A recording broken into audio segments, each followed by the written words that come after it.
Welcome to our channel మన Telugu daily serials.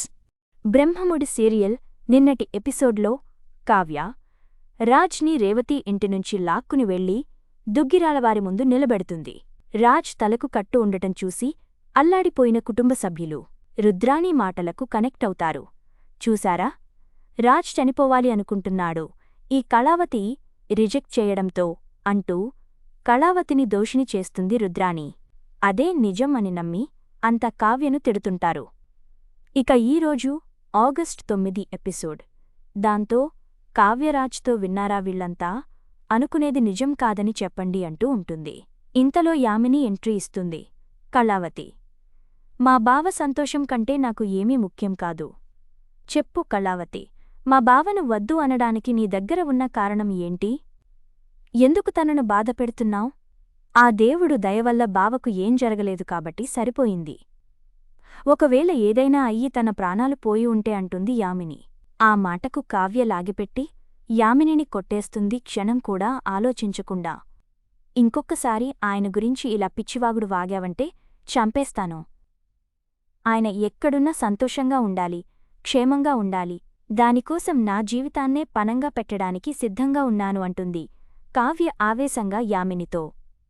ఓహో, మరి మా బావ ప్రాణాలకు అంత విలువ ఇచ్చేదానివే అయితే తన ప్రేమను నువ్వు ఎందుకు అంగీకరించడం లేదు? తను నీతో కలిసి 7 అడుగులు నడవాలి అని ఆశపడుతుంటే ఎందుకు ఒప్పుకోవడం లేదు అంటుంది యామిని కోపంగా. దానికి కళావతి తల దించుకుని నిలుస్తుంది. చూశావా బావా, చూశావా? కారణం చెప్పమంటే తన దగ్గర సమాధానం లేదు, చూశావా? ఇదంతా చూస్తుంటే నీకు ఇంకా అర్థం కావడం లేదా బావా? ఈ కళావతి నిన్ను మోసం చేస్తుంది, కావాలనే నీతో ఎమోషనల్గా ఆడుకోవాలని చూసింది. నువ్వు ఇష్టపడుతున్నావని తెలిసే నిన్ను తన చుట్టూ తిప్పుకుంది. మగవారి మనసులతో ఆడుకోవడం, వాళ్లు ఏడుస్తుంటే చూసి ఆనందించడం ఈ రోజుల్లో ఆడవాళ్లకు బాగా అలవాటైపోయింది బావా అంటూ తప్పుగానే కావ్యమీద ఎక్కిస్తూ అందరి ముందు రాజ్ని మార్చడానికి మాట్లాడుతూనే ఉంటుంది యామిని. నీకు విలువలేని చోట క్షణం కూడా ఉండాల్సిన పనిలేదు బావా. పదా బావ వెళ్ళిపోదామని చేయి పట్టుకుని రాజ్ని లాగుతుంది యామిని. రాజ్ మాత్రం అంగుళం కూడా కదలడు. ఏంటి బావా, ఈ కళావతి ఒప్పుకుంటుందని ఇంకా నమ్ముతున్నావా అంటుంది యామిని. అయితనమీద నమ్మకం ఉంది కాబట్టే ఇంతదాకా వచ్చాను. నన్ను వద్దు అనడానికి కళావతి గారి దగ్గర ఏ కారణాలు ఉన్నాయో కాని ఇంత ప్రేమ చూపిస్తున్న ఈ కుటుంబాన్ని మాత్రం వదులుకోలేను. వీళ్లమీద కోపంతో నీతో రాలేదు.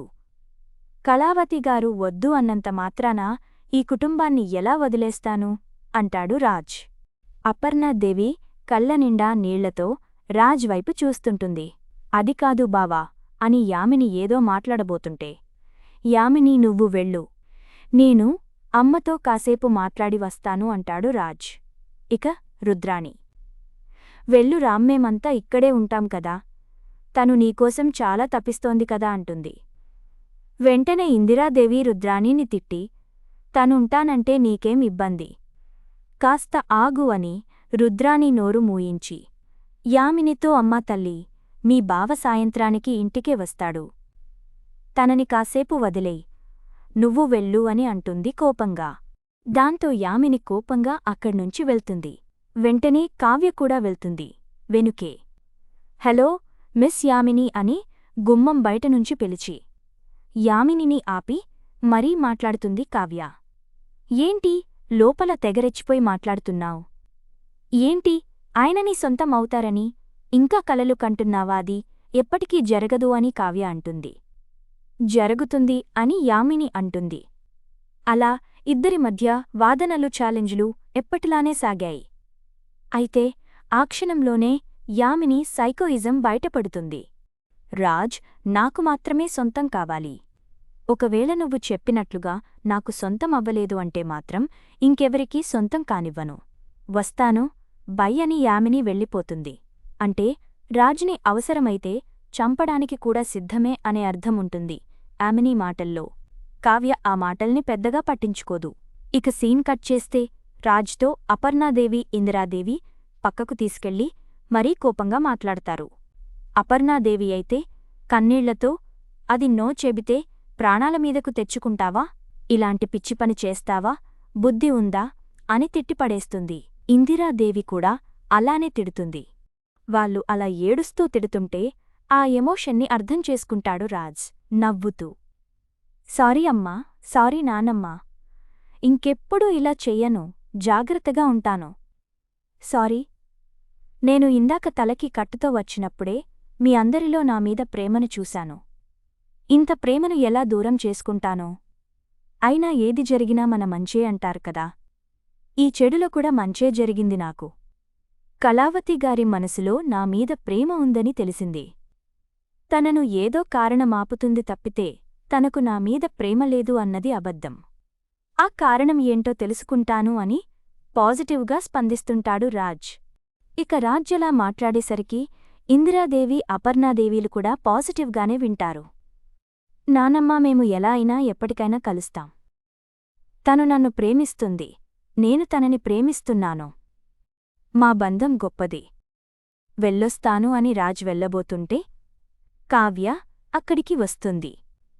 వెంటనే రాజ్ కావ్యను చూస్తూ, కళావతిగారు, మీకు నేనుంటే ప్రాణమన్న సంగతి మీరు చెప్పకపోయినా నాకు తెలిసిపోయింది.